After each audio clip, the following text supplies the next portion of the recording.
अस्सलाम वालेकुम, welcome back. This is doctor Hadi here. आज एक और अपर रेस्पिरेटरी ट्रैक का डिसऑर्डर पढ़ते हैं सेकेंड ईयर के बायोलॉजी से, जिसका नाम है ओटाइटिस मीडिया। ओटाइटिस मीडिया किसे कहते हैं? Inflammation of the middle ear. अगर हम गौर से देखें, हमारे कान के 3 हिस्से हैं।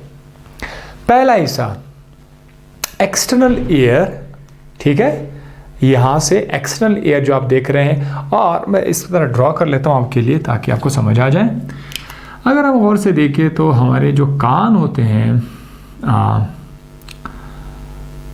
ये आपका एक्सटर्नल एयर का जो फ्लैप्स आप देख सकते हैं। इसके बाद अंदर की तरफ एक नाली जा रही होगी जिसका नाम है एयर कैनाल, और एयर कैनाल यहाँ पर ख़त्म हो जाएगा एक बोन के साथ। एक मेम्ब्रेन है, इसको एयर ड्रम कहा जाता है।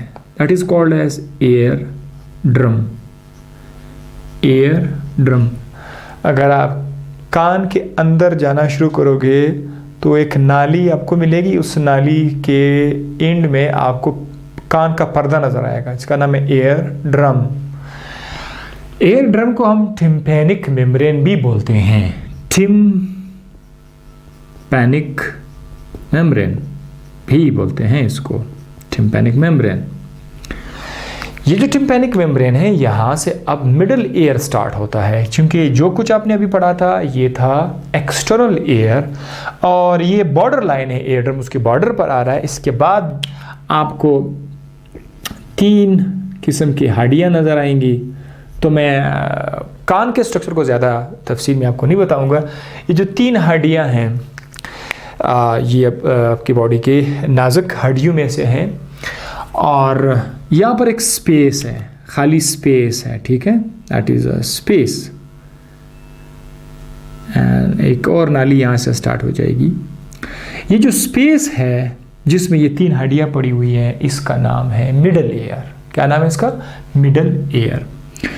और इन 3 हड्डियों के बाद फिर एक और स्ट्रक्चर स्टार्ट हो जाएगा, ठीक है, एक और स्ट्रक्चर स्टार्ट हो जाएगा जो आपका इनर एयर है, बोनी स्ट्रक्चर, इसके अंदर लिक्विड है और ये आपको सुनने में मदद देता है। तो ये पूरा कान का स्ट्रक्चर है। External ear, this one is the middle ear and this one is the inner ear. Cochlea, जिसका आपने नाम सुना होगा, यहाँ पर हम लोग नहीं आएंगे। ओटाइटिस, अभी देखें, इससे पहले लेक्चर में मैंने साइनोसाइटिस पे बात की थी। साइनोसाइटिस में मैंने, आप लोग दोबारा भी जाओ अगर आपने नहीं देखा, साइनोसाइटिस सिर्फ टाइप करें, आपको आपके सामने आ जाएगा। साइनोसाइटिस में मैंने बताया था कि अपर रेस्पिरेटरी ट्रैक्ट है क्या चीज़, वो वहाँ पर मैंने बताया है। साइनोसाइटिस में मैंने ये बताया कि इन्फ्लेमेशन क्या, दोबारा मैं नहीं बताऊँगा, वहाँ पर आप जाके देख लें इन्फ्लेमेशन क्या है, वो मैं बता चुका हूँ। तो ये जो एयर ड्रम है, आपकी मिडल एयर के बाद जो एयर ड्रम है, इसके बाद एक और नाली स्टार्ट हो जाती है। एक ये नाली थी, एक और नाली है। इस नाली का नाम क्या है? इस नाली का नाम है यूस्टाचियन ट्यूब, इसको बोलते हैं यूस्टाचियन ट्यूब। ये जो यूस्टाचियन ट्यूब है, ये खुल जाता है आपके मुंह के अंदर, ठीक है, ये आपके मुंह के अंदर जो है ये खुल जाता है। This is your mouth. और यहां पर जो नाक वाला जो रास्ता है, नाक का जो रास्ता है, ये नाक का रास्ता, नाक भी यहां पर ये खुल जाते हैं। मतलब ये जो आपका यूस्टाचियन ट्यूब है, इस यूस्टाचियन ट्यूब में नाक वाला रास्ता भी यहाँ पर ओपन होता है, और माउथ के अंदर तो ये आ रहा था। यूँ समझे कि ये एक पूरा का पूरा एक पॉन्ड है, और इस पॉन्ड के अंदर जो है ये सारा का ये नाली जो है यहाँ पर आकर ओपन हो रही है। तो ये था थोड़ी बहुत एनाटॉमी जो कि हमें पता होना चाहिए, तब जाकर आपको ओटाइटिस मीडिया समझ आया जाएगा। अब हमने करना है इसका जो डेफिनेशन है, inflammation of the middle ear. तो अब हम लोग आ जाते हैं, ये जो आपका ये जो इलाका है, दिस रीजन, इस रीजन में इन्फ्लेमेशन हो जाती है। इस रीजन के इन्फ्लेमेशन को कहते हैं ओटाइटिस मीडिया। अब मीडिया चूंकि मिडल के लिए आया हुआ है, सो ये कान का कहीं भी इलाका जो है ख़राब हो सकता है, इन्फ्लेम हो सकता है, इन्फ्लेम। लेकिन अगर मिडल ईयर इन्फ्लेम हो जाए तो this is called as otitis media. ये था इसका डेफिनेशन। अब कहते हैं कि यहाँ पर असल में एक किस्म का ये बैलेंस क्रिएट करते हैं एयर और फ्लूइड के दरमियान। जाहिर है एयर यहाँ से आ रहा होगा, ठीक है, एयर यहाँ से है, ठीक है, और इस पर्दे तक एयर आ जाएगा। उसके बाद एयर का रोल नहीं है, क्योंकि एयर ने सिर्फ इतना करना है कि उसके अंदर आवाज़ की जो वेव्स आ रही है उसने यहाँ तक लानी है, फिर आवाज़ की वेव्स इस पर्दे के साथ टिम्पेनिक मेम्ब्रेन के साथ टकरा कर वाइब्रेशन के थ्रू जाके यहाँ पर कोचलियाँ थका कर आवाज़ आपको महसूस होता है। तो ये एक बैलेंस भी क्रिएट करता है between the pressure of the air and यहाँ पर लिक्विड भी आपको मिलेगा। यहाँ पर क्या आपको मिलेगा? लिक्विड मिलेगा आपको, सही है। सॉरी, ये इज अ लिक्विड। अब ये ड्रेनेज होता रहता है, ये लिक्विड का ड्रेनेज। ये लिक्विड जो है ये मोस्टली यहाँ पर प्रोड्यूस हो करके आपके नोज़ और माउथ तक आते रहते हैं, ठीक है, ये लिक्विड जो यहाँ पर मौजूद है।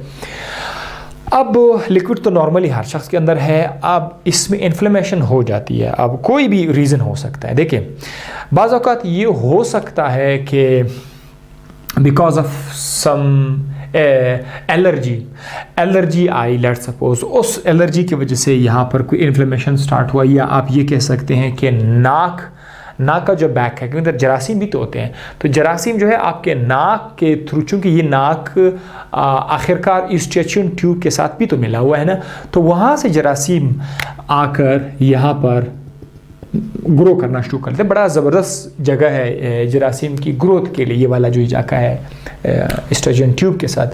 तो जरासीम जब यहाँ पे ग्रोथ कर लेते हैं, वो ग्रोथ जो है वो ओटाइटिस मीडिया काज करते हैं। और दूसरी बात, ये लिक्विड आमतौर पर जिसको जाना था ये ट्रैप हो जाएगा। ये लिक्विड जो है जिसको आमतौर पर आना चाहिए था, नीचे मौत की तरफ आना था, ये लिक्विड यहाँ पर बंद हो जाते हैं, ये वहाँ पर नहीं आ सकता बिकॉज ऑफ द इन्फ्लेमेशन। और ये लिक्विड ही जरासीम की ग्रोथ का सबब बन जाता है, ठीक है, ये लिक्विड बंद हो जाते हैं। इसके कभी कभी ये भी हो सकता है कि ये लिक्विड जो है ये ले कर लेता है बाज़ औक़ात एक थिक ब्लूइश कलर के लिक्विड की शक्ल में, जो नाक के रास्ते से आ रहा होता है, ठीक है। तो वो भी एक एक्सट्रीम केस हो सकता है। वैसे वो होता नहीं है, लेकिन अगर इस बीमारी को छोड़ा जाए तो ये एक्सट्रीम में भी जा सकते हैं। अच्छा जनाब, तो यहाँ पर मैंने लिखा it causes the tubes to close. अब ये वाला ट्यूब, ज़रा इसकी बात नहीं, ये वाला ट्यूब आपका क्लोज हो जाएगा, जिसकी वजह से फ्लूइड इधर ही ट्रैप हो जाएंगे, फंस जाएंगे, और इसी फ्लूइड के अंदर बैक्टीरिया ग्रो करके इन्फेक्शन हो जाएगा। उस इन्फेक्शन का नाम है ओटाइटिस मीडिया। कॉजेज क्या है? मुख्तलिफ वजूहात है। बैक्टीरिया हो सकता है, एलर्जी हो सकती है, ठीक है, एलर्जन हो सकता है जो कि ऑलरेडी मैं बता चुका हूँ, और न्यूट्रिशनल डेफिशिएंसी भी हो सकती है। खुराक का सही बंदोबस्त नहीं किया हुआ, उस खुराक में कोई चीज़ कमी ले रहे हैं, कोई विटामिन है ये नहीं ले रहे हैं, इसकी वजह से ये हो सकता है। ये कॉजेज़ में आ गए। अब इसकी अलामात क्या है अगर ये हो जाए? तो हमें से अक्सर लोगों को ये लाइफ में कभी कहीं ना कहीं पर हो ही जाता है ओटाइटिस मीडिया। इसमें सबसे पहले आपको जैसे कि दर्द होगा कान के अंदर, severe tooth H, air H, ठीक है, एयर एच, टूथ एच दांत के दर्द को बोलते हैं, एयर एच जो है वो कान के दर्द को बोलते हैं, और हेड एक जो है वो सर के दर्द को हेड एच, ठीक है, हेड एक।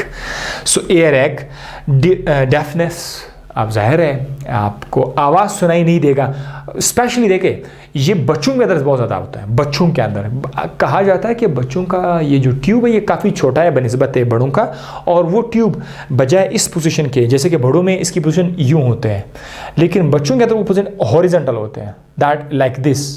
अब हॉरिजॉन्टल ट्यूब के अंदर जरासीम के ग्रोथ की चांसेस ज़्यादा होती है। हॉरिजॉन्टल ट्यूब में फ्लूइड के फंसने के चांसेस ज़्यादा होते हैं बनिस्बत इस तरह के तिरछी ट्यूब में। तो ये बता रहा है कि बच्चों में इसके चांसेस बहुत ज़्यादा है, तो फिर ये केस होगा। और टिनाइटिस कान के अंदर की रिंगिंग जैसी आवाज़, तूत इस तरह का आवाज़, ठीक है, रिंगिंग, बजिंग टाइप की आवाज़ जो है, दिस इज कॉल्ड टिनाइटिस, ठीक है, रिंगिंग। अब मैं यहाँ पे लिख लेता हूँ, ringing in the area, buzzing भी आप इसको बोल सकते हैं। सेंस ऑफ फुलनेस, ऐसा लग रहा है जैसे कोई यहाँ से ये खींचे हुए, फिर आप तालू को हटा दबा के सलाइवा को निगल के थोड़ा सा वो आपके कान ऐसा लगता है कि खुल गए, अदरवाइज लग रहा है कि कोई इसको पुल कर रहा है कान को, ठीक है। Fullness, sense of fullness in the ear, कान के अंदर ऐसा ही ये आ गई फुलनेस, जैसे भरे हुए, आपके कान भरे हुए हैं, ठीक है, फुलनेस।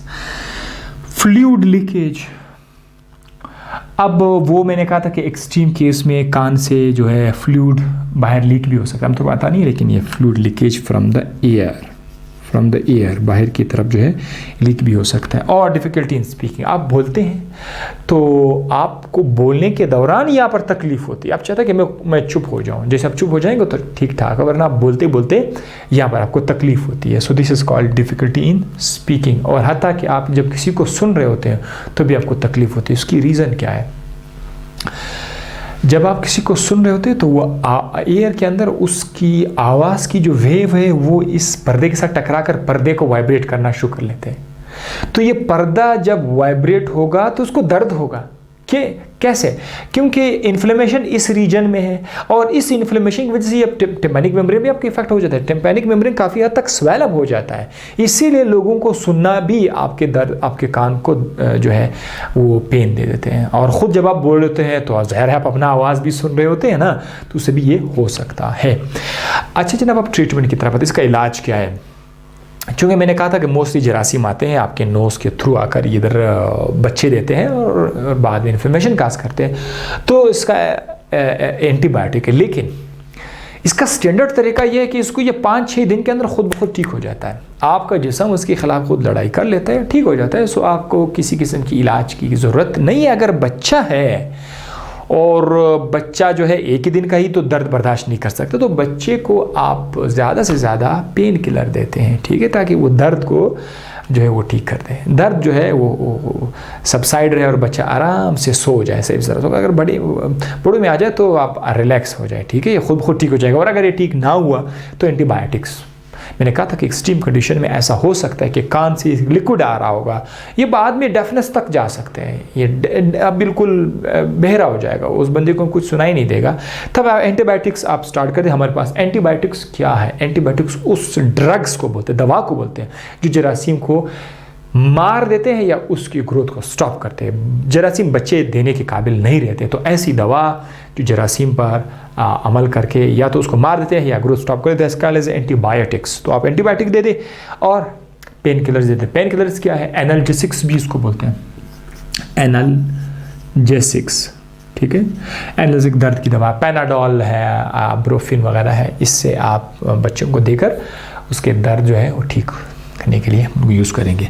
तो मैं साइड पर हो जाता हूँ। ये था आज का ओटाइटिस मीडिया। ओटाइटिस मीडिया में आज हमने क्या पढ़ा? हमने ये देखा कि इसका डेफिनेशन पढ़ा कि इस ओटाइटिस मीडिया में मिडल ईयर में इन्फ्लेमेशन हो जाती है। फिर हमने मिडल ईयर का सारा एनाटॉमी भी देखी कि इसके अंदर एक बाहर से भी एक ट्यूब है, फिर एक पर्दा है, उसके बाद एक और ट्यूब, स्टैचियन ट्यूब, यहाँ पर फ्लूइड जो है फंस जाता है, बैक्टीरिया ग्रोथ करते हैं, और उसके बाद अलामात नज़र आएंगे। अलामात सारे मैंने आपको बता दिए, ठीक है।